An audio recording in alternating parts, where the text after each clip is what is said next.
పాలమూరు రంగారెడ్డి అనేటటువంటి ప్రాజెక్టు కృష్ణా జలాలను పర్మనెంట్గా పాలమూరుకి మళ్ళిచ్చేటటువంటి ప్రాజెక్టు. ఆ ప్రాజెక్టు కూడా 90% మన గవర్నమెంట్లోనే కేసీఆర్ గారి ఆధ్వర్యంలో మనం పూర్తి చేసుకున్నాం. ఏనుగెళ్ళింది తోక ఎక్కింది అంటారు, గట్లుంది ఇప్పుడు దాని పరిస్థితి. 90% పని ఆల్రెడీ అయిపోయింది, ఇంకా 10% పని మిగిలింది. మన పాలమూరు రంగారెడ్డి లిఫ్ట్ ఇరిగేషన్లో మనకు 5 పెద్ద పెద్ద రిజర్వాయర్లు ఉన్నాయి. 69 టీఎంసీలతోని కడుతున్నటువంటి ప్రాజెక్ట్ ఇది.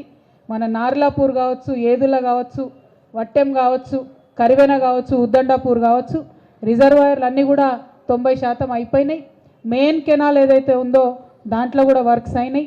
అందులో నార్లాపూర్లో మీ అందరికి గుర్తుంటుంది, కేసీఆర్ గారు వచ్చి ట్రయల్ రన్ కూడా చేసిపోయినటువంటి సందర్భం.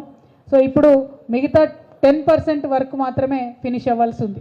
దానికి సంబంధించి ఒకవేళ మనం ఆ పనులన్నీ పూర్తి చేసుకుంటే ఇంకొక 10 లక్షల ఎకరాలకు పాలమూరు జిల్లాలో నీరు బారేటటువంటి ఆస్కారం ఉంది.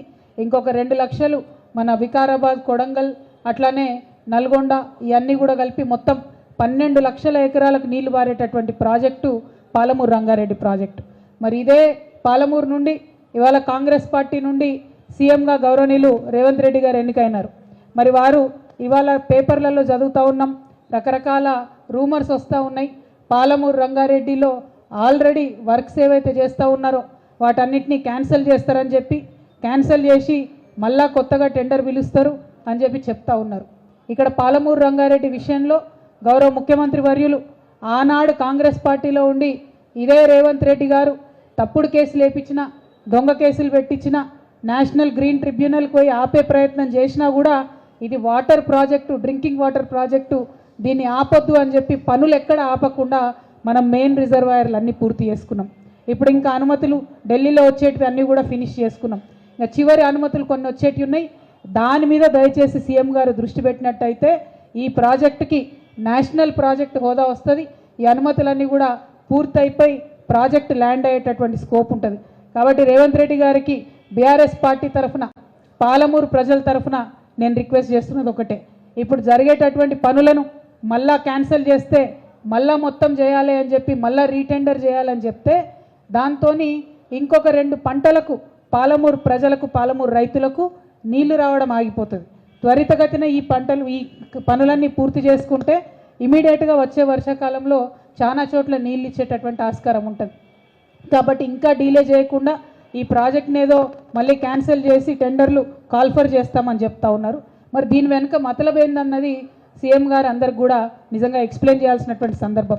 ఎందుకోసం అడుగుతూ ఉన్నామంటే గౌరవ కేసీఆర్ గారు ప్రాణహిత చేవెళ్ళ ప్రాజెక్ట్ని రీడిజైన్ చేస్తున్నామంటే రకరకాలుగా మాట్లాడిరు, ఏం చేస్తున్నారు, ఏం సంగతి అని. రీడిజైన్ చేసి ఎక్కువ ఎకరాలకు ఎక్కువ ఆయకట్టును మనం కవర్ చేయడానికి నీళ్ళు ఆనాడు ఇచ్చినాం. మరి ఇవాళ మేము పేపర్లలో చదువుతున్నది నిజమే అయితే పాలమూరు రంగారెడ్డి ఇప్పుడున్నటువంటి పనులను మీరు రద్దు చేసే మాట నిజమే అయితే మరి ఎందుకోసం చేస్తున్నారన్న విషయాన్ని కూడా ప్రజల ముందు చెప్పాలి. అసెంబ్లీలో కూడా పవర్ పాయింట్ ప్రజెంటేషన్ ఇవ్వాలి.